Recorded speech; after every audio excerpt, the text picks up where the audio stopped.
नमस्कार। आप न्यूज 18 के इस फेसबुक लाइव में जुड़ चुके हैं और आज की सबसे बड़ी खबर जो कल से ही लगातार चर्चाओं में है, 6 आतंकियों की देश के अलग अलग राज्यों से गिरफ्तारी हुई है और इस मामले में जो सबसे बड़ी साजिश सामने आई है वो है अंडरवर्ल्ड डॉन से और साथ ही साथ उसके भाई से ताल्लुक रखती हुई इसका पूरा जो नेटवर्क है वो पाकिस्तान तक जा रहा है। और इसी पर बात करने के लिए हमारे साथ हमारे दो सहयोगी इस वक्त जुड़ चुके हैं। दीपक बिष्ट भी जुड़ रहे हैं, उनसे भी हम कनेक्ट करेंगे। पारस धामा हमारे साथ मुंबई से लाइव है, आनंद तिवारी दिल्ली से हैं, साथ ही थोड़ी देर में दीपक बिष्ट भी हमारे साथ होंगे। आनंद, इस वक्त जब हमारे दर्शक हमें देख रहे हैं, सबसे बड़ी खबर क्या है अंडरवर्ल्ड कनेक्शन और पाकिस्तान से जुड़ी हुई इन आतंकियों की गिरफ्तारी के मद्देनजर? देखिए प्रीति, अब तक की सबसे बड़ी जानकारी यह है कि स्पेशल सेल के अधिकारियों का कहना है कि 1 से 2 बड़ी और गिरफ्तारियां दिल्ली के बाहर से हो सकती है, जिसको लेकर एजेंसियों का ऑपरेशन लगातार काम कर रहा है। लेकिन सबसे बड़ा सवाल ये कि 1993 मुंबई सीरियल बम ब्लास्ट के बाद एक बार फिर से दाऊद इब्राहिम का नाम खुले तौर पर सामने आया है कि आरडीएक्स वेपन और जो पैसा है हवाला के जरिए वो भारत पहुंचाया गया। आतंकियों को पाकिस्तान आईएसआई की शह पर भारत भेजा गया। यहाँ पर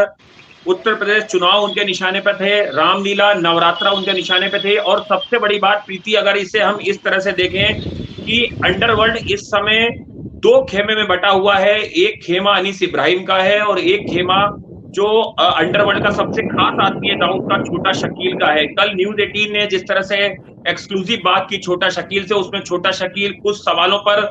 ठीक से जवाब नहीं दे पाया न्यूज 18 के, क्योंकि ये बात किसी से छुपी नहीं है कि अनीस इब्राहिम का जो गैंग जो काम करता है वो छोटा शकील गैंग को नहीं पता चलता है। यही वजह है कि अंडरवर्ल्ड में एक वर्चस्व की जो लड़ाई है वो अब तक कायम है और आईएसआई की शह पर लगातार जो दाऊद इब्राहिम की बात की जाए, छोटा शकील की बात की जाए, अनीस इब्राहिम की बात की जाए या डी कंपनी के बड़े गुर्गों की बात की जाए, वो पाकिस्तान में शरण लिए हुए हैं। ये बात लगातार भारतीय एजेंसियां सबूतों के तौर पर सामने रख चुकी हैं। अब जिस तरह से जो जीशान और जो ओसामा, जो 2 पढ़े लिखे नौजवान थे जो भारत से मस्कट के रास्ते पानी के रास्ते पाकिस्तान पहुंचते हैं, वहां पर एक सेफ हाउस जो पाकिस्तान आईएसआई और आर्मी का था, वहां पर उनकी ट्रेनिंग होती है। बताया जा रहा है कि इसी सेफ हाउस में किसी वक्त पर अब जो अजमल कसाब है उसे भी ट्रेनिंग दी गई थी। स्पेशल सेल के अधिकारियों ने ये जानकारी भी दी है कि जिस वक्त इन दोनों आतंकवादियों को सेफ हाउस में ले जाया गया, सादी वर्दी में जो शख्स मौजूद था उसे तमाम लोग वहां पर सलाम ठोक रहे थे। इससे ये अंदाजा लगाया जा सकता है कि जो बाकी लोग जो वहां पर आर्मी की वर्दी में थे, उन्होंने अपने नाम और ओहदे का गलत इस्तेमाल किया ताकि एक नेशनल लेवल पर अगर यह मामला तूल पकड़ता है तो पाकिस्तान इससे बच पाए कि हमारे अधिकारियों की इसमें कोई भागीदारी नहीं थी। वहां पर AK-47 चलाने की ट्रेनिंग दी गई, IED कैसे प्लांट किए जाते हैं उसकी ट्रेनिंग दी गई। यही वजह है कि यूपी पुलिस ने एक बड़ी प्रेस कॉन्फ्रेंस करी है। इसके अलावा महाराष्ट्र के ATS ने भी एक बड़ी प्रेस कॉन्फ्रेंस करी है। आने वाले दिनों में इस पूरे मॉड्यूल में कई और खुलासे जो हैं वो देश की सेंट्रल एजेंसियां करेंगी। जी, और इस मामले में अभी आपने मुंबई का जिक्र किया, पारस धामा का रुख कर लेती हूँ। पारस, मुंबई में क्राइम ब्रांच और ATS इस पूरे मामले की जांच कर रही है और समीर नाम के जिस शख्स को लेकर लगातार दबिश दी जा रही है उससे जुड़ी हुई और क्या क्या इंफॉर्मेशन है? ATS चीफ ने थोड़ी देर पहले प्रेस कॉन्फ्रेंस की थी और अब कुछ ही देर में शाम के वक्त जो है ATS की एक टीम दिल्ली पहुंचेगी और दिल्ली पहुंचने के बाद जो है समीर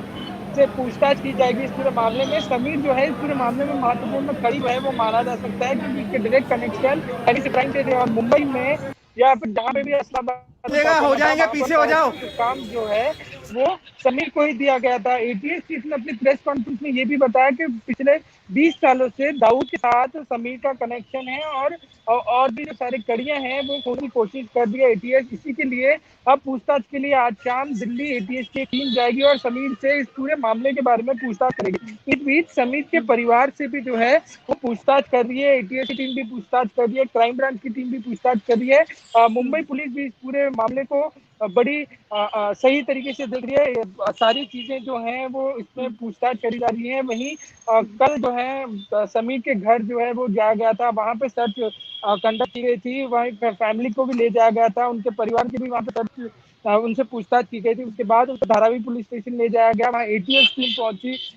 ATS टीम ने भी उनके साथ काफी पूछताछ करी और अभी उनसे पूछताछ जारी है। सबसे बड़ी बात ये है कि समीर से पूछताछ करने के लिए दिल्ली के लिए आज शाम रवाना होगी। दीपक जब से ये खबर सामने आई है कल से लेकर अब तक लगातार इस पर पल-पल के अपडेट्स दे रहा है, लेकिन इस वक्त हमारे व्यूअर्स के लिए क्या है? देखिए सबसे बड़ी चीज है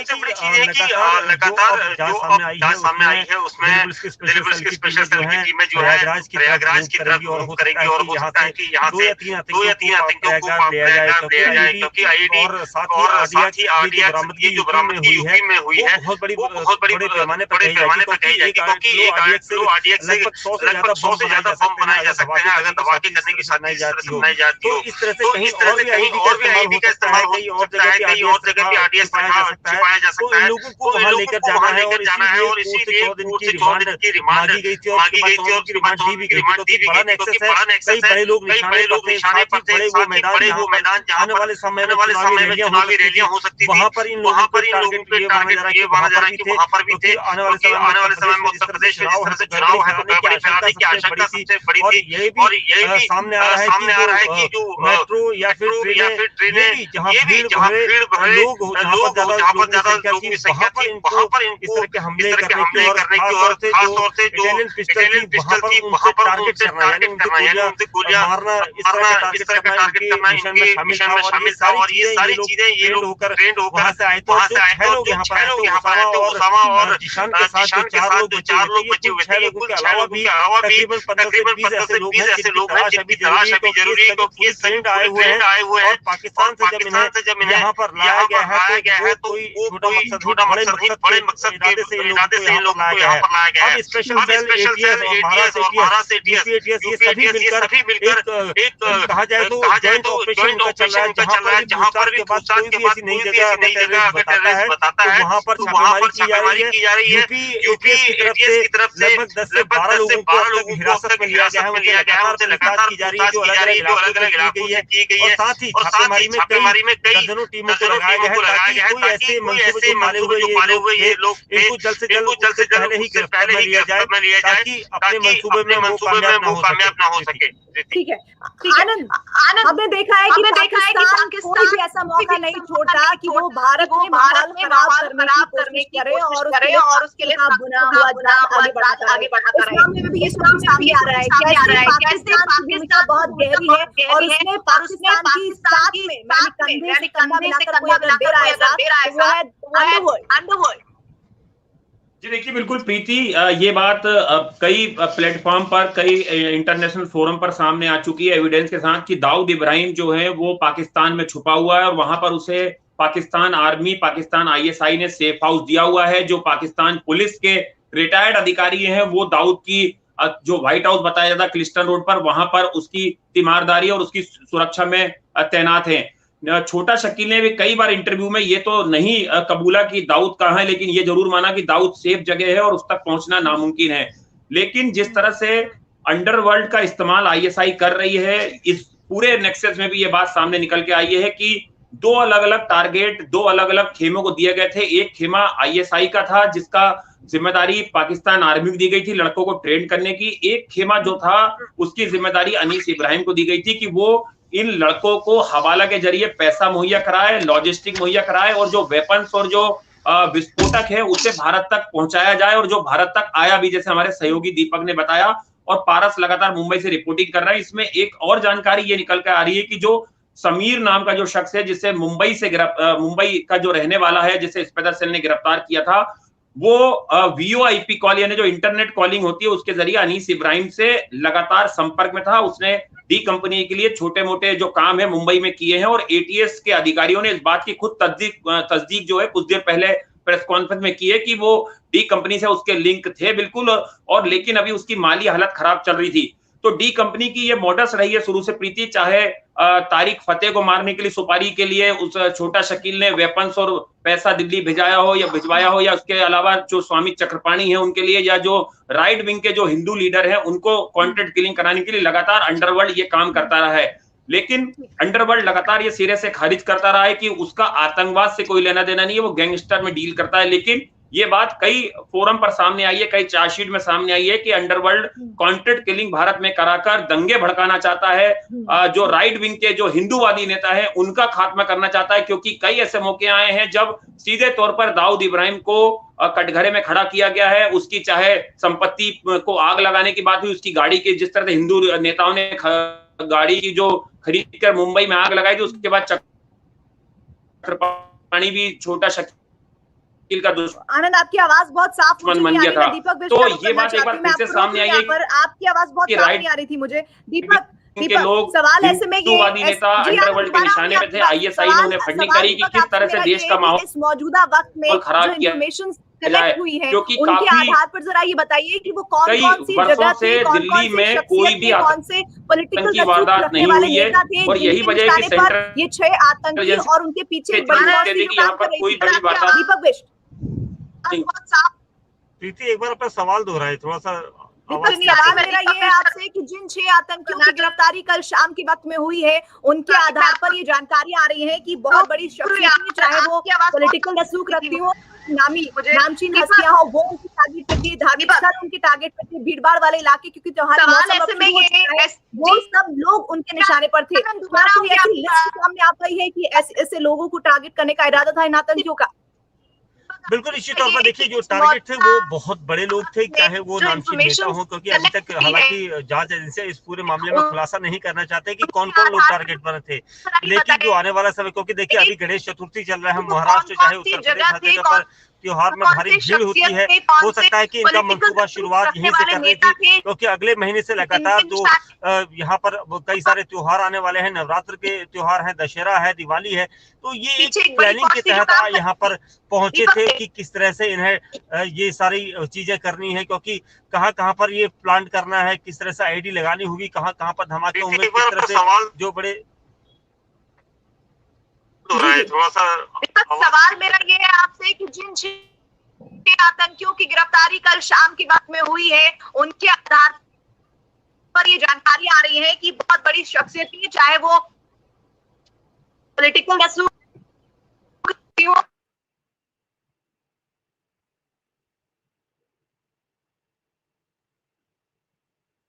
दीपक, अगर आप मेरे साथ हैं तो प्लीज कनेक्ट कीजिए।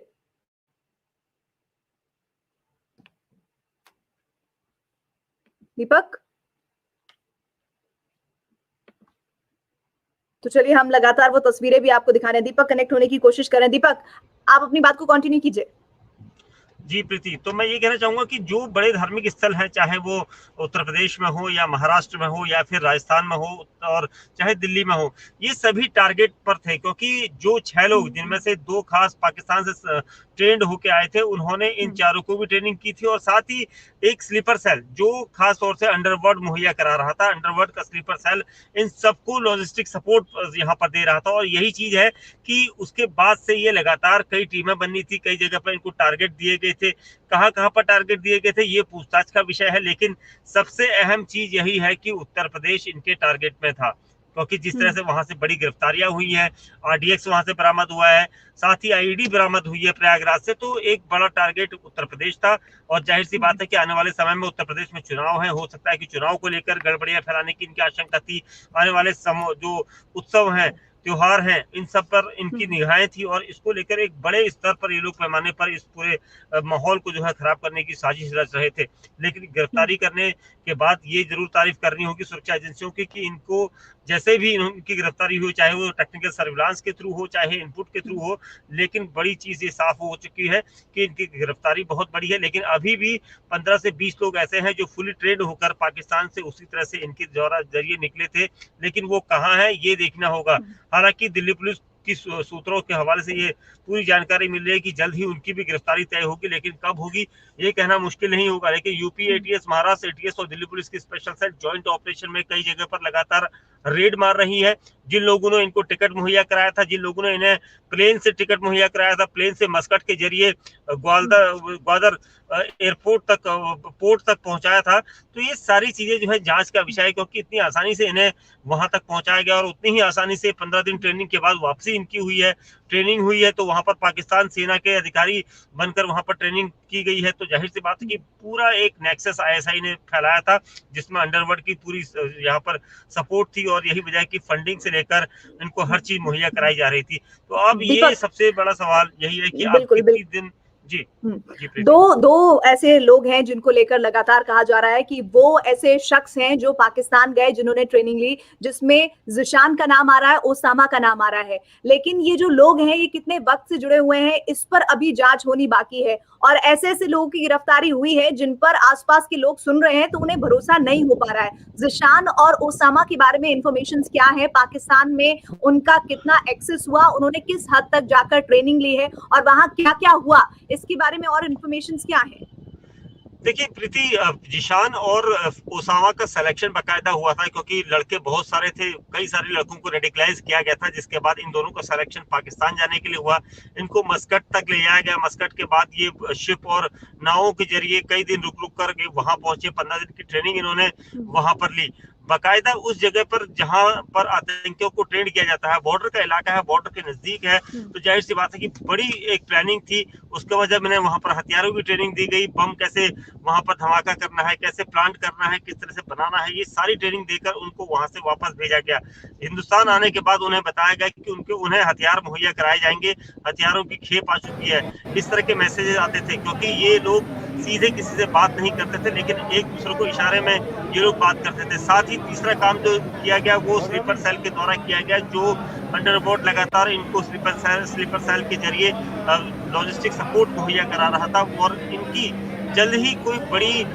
जो आतंकी साजिश थी वो बेनकाब होने वाली थी, और ये माना जा रहा है कि कहीं जल्द ही ये कुछ बड़ा टारगेट करने के प्लान में थे, और इसीलिए ये लोग पकड़ में भी जल्दी से आए, क्योंकि जो इनपुट मिले थे खुफिया एजेंसियों को, उसके बाद इनकी पकड़ धकड़ तेज हुई और 6 लोगों की गिरफ्तारी देर रात की गई है। आसपास, अपने घर के आसपास के लोगों को, जो आपने सवाल पूछा था कि लोगों को नहीं पता चलता कि ये हमारे पड़ोस में एक आतंकी रहता है, लेकिन ये लोग बड़ी सफाई से वहां पर रहते थे। लोगों को भनक नहीं लगती थी कि कब किससे बातचीत हो रही, लेकिन परिजनों को भी इस बात की भनक नहीं लगी कि घर के अंदर एक आतंकी छिपा बैठा है, कैसे वो रेडिकलाइज हुआ, कैसे कितने लोगों के संपर्क में आया और जिहाद के नाम पर इस तरह की चीजें वो कर रहे हैं। तो कई सारे सवाल हैं जांच एजेंसियों के पास, जिनसे वो पूछताछ कर रही है। आनंद भी हमारे साथ जुड़ गए हैं। आनंद, 2 इनपुट्स जिसको लेकर बहुत बड़ा सवाल इन साजिशों के बारे में उठ रहा है। पहला ये कि अंडरवर्ल्ड कनेक्शन, दूसरा ये कि पाकिस्तान का पूरी तरह से इन्वॉल्वमेंट। इस पूरी प्रोसेस में जो फंडिंग हुई है उसको लेकर क्या इनपुट्स अभी तक आए हैं? जी देखिए, बिल्कुल ये सवाल स्पेशल सेल ने भी जो आतंकवादी है उनसे पूछताछ में करे थे, और उसमें जो ज़िशान और जो ओसामा है उन्होंने ये खुलासा किया है कि वो जिहाद के नाम पर केवल पाकिस्तान गए थे,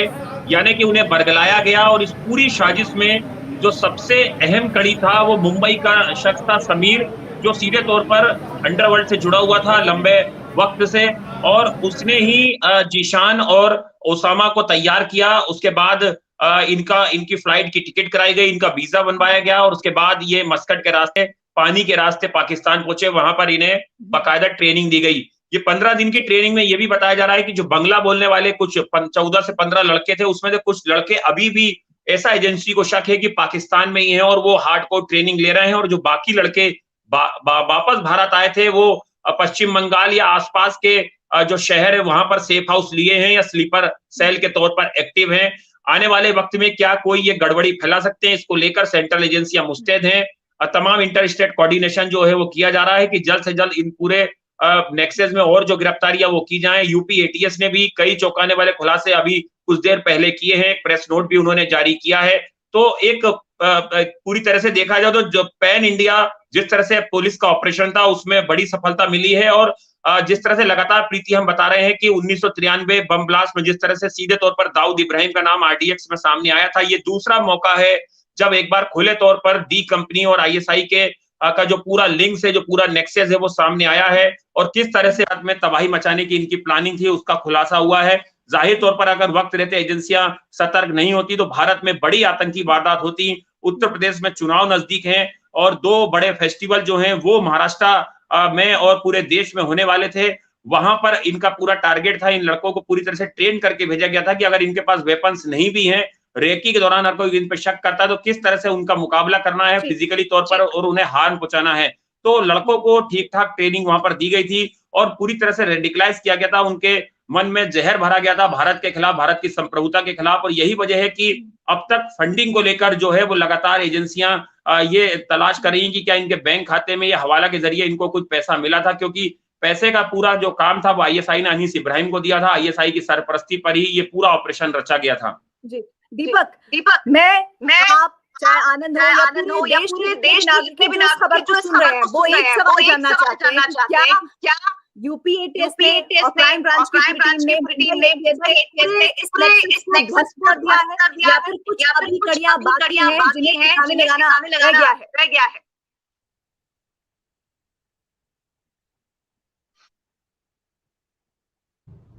और कई कड़ियां जो है वो उलझी हुई है, उन्हें जोड़ना जरूरी है क्योंकि सबसे अहम चीज़ सुरक्षा एजेंसियों को वहां तक पहुंचना, जहां तक जो टारगेट करने के प्लान या मारे हुए लोग बैठे हुए हैं उनको पकड़ना बहुत जरूरी है और ये कड़ियां कहा जाएगा क्योंकि 6 लोगों की गिरफ्तारी के बाद भी लगभग 15 से 20 लोग ऐसे हैं जिनका पकड़ा जाना बहुत जरूरी है। हालांकि एटीएस लगातार रात भर अरेस्टिंग लिए जो है छापेमारी कर रही है, 12 लोगों को हिरासत में लिया गया है, पूछताछ की जा रही है, तक पहुंचना बहुत मुश्किल होगा क्योंकि स्लीपर सेल को पकड़ना बहुत आसान नहीं होता और ये टारगेट होता है, नहीं हो पाती है क्योंकि जो चीज ये मुहैया करा रहे होते हैं बहुत मुश्किल है। और यहाँ पर भी हालांकि रात दिन एक कर रही है कि जल्द से जल्द पकड़ा जाए, प्लानिंग के तहत टारगेट को पूरा करने से पहले इनको रोका जाना बहुत जरूरी है और ये चीजें लगातार की जा रही है। तो ये कहा जाएगा कि अभी काफी लंबा समय होगा, जल्दबाजी होगी क्योंकि सुरक्षा एजेंसियां भी कोशिश कर रही है कदम रखा जाए कहीं कोई फरार ना हो जाए, भनक न लगे जिसकी तलाश की चाचा की वो फरार हो गया क्योंकि गिरफ्तारी हुई है। तो होने के बाद ये माना जा रहा है कि इस तरह से जानकारियां बाहर आएंगी तो कई लोग और फरार हो सकते हैं, जो है पर कदम रखते हैं सुरक्षा एजेंसियां जो है गिरफ्तारी तय करेगी। जल्द ही ये कहा जाएगा कि सभी मंसूबों को फेल किया जाएगा क्योंकि सुरक्षा एजेंसियां इस तरह से लगातार पहले भी इस तरह के आतंकी हमलों को बेनकाब करते हुए आई है। यहाँ पर भी ये सब देखने को मिलेगा। अच्छा, एक और बात आई थी आनंद इस पूरे मामले में सामने, वो ये कि लगभग 1.5 दर्जन के करीब ऐसे बांग्लादेशी लोग थे जिन्हें इस पूरे नेटवर्क से जोड़कर देखा गया है, लेकिन वो इस वक्त स्लीपर सेल के तौर पर पूरे देश में काम कर रहे हैं, लेकिन वो कहाँ पर है अभी तक ये नहीं पता चल पाया है। इससे संबंधित कोई सवाल पूछा गया और जिससे जुड़ा कुछ जवाब मिला हो? आनंद जी बिल्कुल, आपने बहुत महत्वपूर्ण सवाल पूछा प्रीति। ये हमने भी स्पेशल सेल के अधिकारियों से सवाल पूछा था, उनका कहना है कि ये तमाम सवाल आतंकवादियों से पूछे जाएंगे कि मस्कट में कौन लोगों ने उन्हें रिसीव किया, क्या जो बोट थी वो पाकिस्तान की बोट थी, जिस तरह से 26/11 में एक बोट का इस्तेमाल किया गया था, क्या वो पाकिस्तान की बोट थी या वो मस्कट की बोट थी, उनमें जो लोग सवार थे जिन्होंने उसको पाकिस्तान तक पहुंचाया वो लोग क्या मस्कट के रहने वाले थे या वो पाकिस्तान के थे। और ये तो केवल प्रीति एक बार ये खुलासा हुआ है, जो एजेंसियां का कहना है कि इसके पहले कितनी मरतबा जो सेफ हाउस है पाकिस्तान का जो ईरान के पास है, वहां पर कई और ऐसे हिंदुस्तान या दूसरे कंट्री के लोगों को ट्रेनिंग दी जा चुकी होगी जब इस नेक्सस का खुलासा हुआ है। कोई बड़ी बात नहीं है क्योंकि अगर 15 लड़के बांग्ला बोलने वाले और 6 लड़के जो अलग अलग राज्यों के थे भारत में, अगर वो वहां पर पहुंचते हैं पाकिस्तान, तो इसका मतलब पाकिस्तान ने जो एक अपना सेफ हाउस बना रखा था, फार्म हाउस बना रखा था, वो केवल इसलिए बना रखा था कि वहां पर युवाओं को रिक्रूट किया जाए, ट्रेनिंग दी जाए और भारत के खिलाफ जो है वो जिहाद और आतंकी वारदातों को अंजाम दिया जाए। यानी कि अभी मस्कट से जो जानकारी निकल के सामने आएगी वो काफी महत्वपूर्ण होगी और उसके बाद कई और चौंकाने वाले खुलासे जो है वो भारत की अलग-अलग सेंट्रल एजेंसी करेंगी। आनंद, इस इन्फॉर्मेशन के सामने आने का बहुत शुक्रिया। दीपक बिष्ट, आपका भी शुक्रिया। तो देश में एक बड़ी आतंकी साजिश को नाकाम किया गया है और दिल्ली पुलिस की स्पेशल सेल ने यूपी एटीएस के साथ मिलकर एक अभियान चलाया जिसमें 6 आतंकी अलग राज्यों पर गिरफ्तार किया। 3 तो उत्तर प्रदेश से ही गिरफ्तार हुए हैं। उनकी इन्फॉर्मेशन के आधार पर उनसे इन्वेस्टिगेट किया जाएगा और बहुत सारा जो पूरा नेटवर्क काम कर रहा था उसके बारे में जानकारियां हासिल होंगी। आप सभी के लिए लाइव में जुड़ने के लिए बहुत बहुत धन्यवाद।